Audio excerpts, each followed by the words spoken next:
There it is, the recreation of the Brett Favre draft night phone call from 4 years ago. And Baker Mayfield entered the NFL with that Brett Favre swagger. He has not had the Brett Favre accomplishments, and last year was undermined by that injury he suffered in week 2 when he threw an interception, got pissed off, went to make a tackle, and blew out his left shoulder. Look, Shireen, I've been thinking a lot about his time with the Cleveland Browns. I mean, the Cleveland Browns have been for 20 years now, and I say all due respect to Miles Simmons, but he knows, he understands. He's a long-suffering Browns fan. They've been horrible. They've been dysfunctional. And for Baker Mayfield to have 2 really good seasons with a team that bad, I mean, he was really good as a rookie through all of the Hugh Jackson, Todd Haley dysfunction, and then Greg Williams takes over the team. And they did enough to create real hope and expectations for 2019. The only problem is they gave the job to Freddie Kitchens, which was a mistake, and Baker regressed. But then here comes Kevin Stefanski in 2020, and he has a really good season. They get to the Final 8. They give the Chiefs a run for their money. And the bar goes up for 2021, and it was that injury in Week 2. Because Week 1, they gave the Chiefs a run for their money again. Yeah. They had that rematch right out of the gates at Arrowhead Stadium. And that loss to that win, they beat the Texans, but it felt like a loss because they lost the ability of Baker Mayfield to play at the highest possible level. And so I still think he can play. I think he can. I'm rooting for Baker Mayfield to land in a spot where he's going to be coached the right way, where he's going to be motivated and focused and driven to become the guy that Cleveland didn't give him a chance to be. Mary Kay Cabot of the Cleveland Plain Dealer reported today that a handful of teams have expressed interest in Baker Mayfield. The only one that's been named is the Panthers. I'm always a little skeptical. This isn't anything against Mary Kay Cabot, but if somebody is telling her, presumably from the Browns, there's a handful of teams interested, but they're not saying who, is it really a handful, or is it a hand with one finger on it? And that one finger is the Carolina Panthers. Now, the interest could emerge once teams don't get in the draft, whoever they may be hoping to get at quarterback. But, frankly, with all these guys in the draft, you're rolling the dice. I know you control a first-rounder for up to 5 years, but you may not want to control him for more than 1 year if he stinks. You at least know Baker Mayfield can play. You at least know the guy has checked the box, and he's out in Cleveland not because he wasn't good enough to be in the NFL. He just wasn't good enough for the Browns. So as I get closer to the draft and that uncertainty of taking that lottery ticket and scratching it off and seeing if it's boom or bust, I know that Baker Mayfield could be a boom for me. And it may just be a 1-year experiment. But for some of these teams out there, the Falcons, the Panthers, any of the teams that were in the Deshaun Watson pursuit, the Seahawks, who right now have Drew Lock and Geno Smith and Jacob Eason as their options, why wouldn't you roll the dice on Baker Mayfield? It's only $18.8 million. We act like that's a lot of money, and it is in the abstract. But within the confines of an NFL budget and a salary cap that's at 208 right now and going up every year, and it's going to go up 10% a year most likely indefinitely into the future, 18.8 isn't all that much for a starting quarterback. Well, and if you get the Browns to pick up part of that, it's even less, Mike. But I'm with you. I think he's the best quarterback in this draft, and he's certainly going to be the best quarterback in this draft going into 2022. If you're Matt Rule and you need to win right now, I want Baker Mayfield to be my quarterback. I have a better chance of having a winning record with Baker Mayfield as my quarterback than Kenny Pickett or anybody else that I can get with that 6th pick. So to me, he's the guy to watch in this draft. And the first round, it's going to be interesting to see who gets quarterbacks because you start ruling out people, and it could quickly be down to 1 or 2 teams that the Browns are trying to give him away to, and that's what it's going to be. They're going to give away Baker Mayfield. And if I'm one of those teams, I want to be given Baker Mayfield. And let me use that first-round pick and second-round pick and third-round pick. Let me use those picks on other players that I can build around Baker Mayfield. And they can win with him. And if they do that, a team like Carolina could win this year. But they're going to end up with a rookie quarterback, and then Baker is going to end up somewhere else where possibly he steps in as the backup going in there, and maybe it's a Ryan Tannehill situation. But let's just say the Panthers and the Falcons and the Seahawks come out of this draft with quarterbacks. Doesn't that limit where Baker Mayfield goes?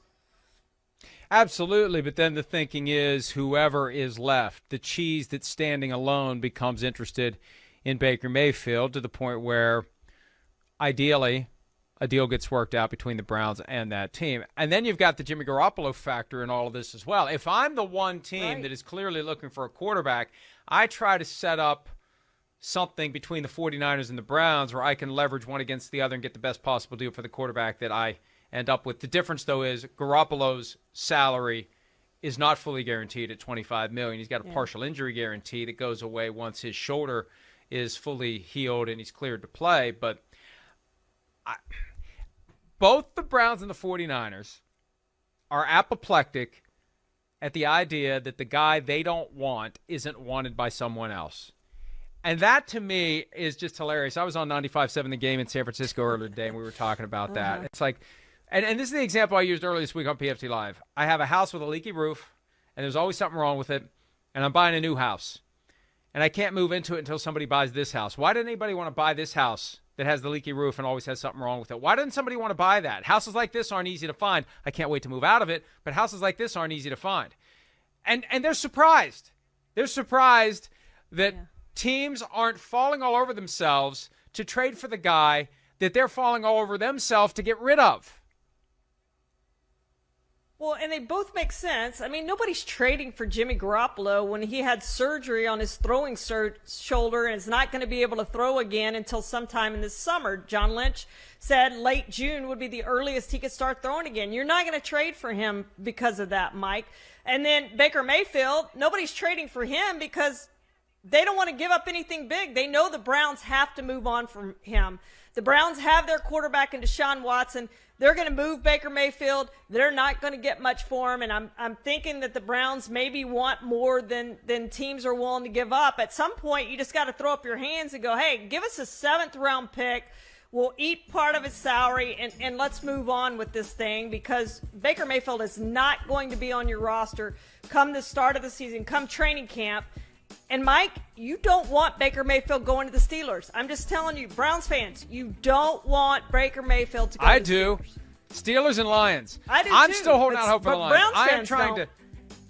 to. Lions is my compromise choice. Steelers is the best possible option. That happens if he gets cut and he makes a beeline for Pittsburgh and they pay him $1.035 million. The Browns have to pay the rest and he bedevils them. Now, look, this is another reason for the Browns to try to trade him to a team where they think he's going to stick around.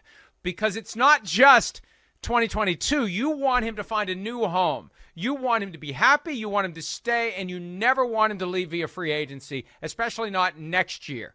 You want it to work out wherever he goes. And you want him to not become a free agent and go straight to Pittsburgh in 2023. But, you know, the Lions have emerged as a team that is looking at quarterback, and it's no surprise. Jared Goff was the guy that they took on to pick up an extra first-round draft pick. And they're so bad, frankly, they were able to play him for a year. They're going to get away with playing him most likely for a second year unless they would get Baker Mayfield. They have to pay him. It's part of why they bought that first-round pick, that second first-round pick. They would have gotten 1 and a 3, the Rams would have, for Matthew Stafford. Or no, the Lions got the 1 and 3 for Matthew Stafford. The Rams gave it up. Important distinction. But that extra first-round pick came to Detroit simply because they took on Jared Goff and his contract. So if they really are thinking about life without Jared Goff or life after Jared Goff, they could go get Baker Mayfield and let him compete with Jared Goff, have an open competition, and they'd be paying Jared Goff a lot of money to sit on the bench, but so be it. And then maybe Jared Goff becomes the guy that they just kind of hang on to. And if there is that catastrophic knee injury that the 49ers are waiting for to create a market for Jimmy Garoppolo, maybe it creates a market for Jared Goff. So there's a lot of ways it can go. But I think Baker Mayfield will be perfect with the Lions. I don't know if I'd want to go to the Seahawks if I were him because it feels like they can't decide whether or not they're in a rebuild.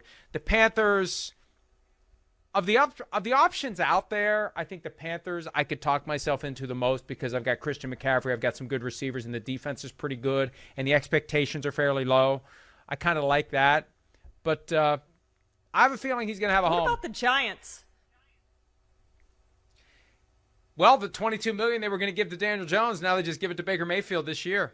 That would intrigue me more if they hadn't gotten Tyrod Taylor. But what are you going to do with Tyrod Taylor and point. Daniel Jones? Yeah. So yeah, it's a good point. Look, we got to be ready for anything. Could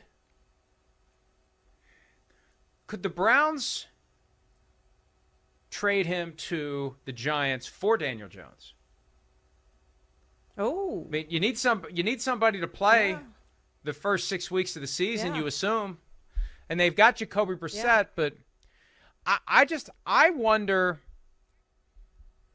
We talked about Jones last segment. We're trying to figure out why they made it known now that they didn't pick up the fifth-year option. Is there an argument to be made that the Giants are trying to get somebody to call them and make them an offer for Daniel Jones? Not that they're looking to draft a quarterback, but maybe they see this as a way.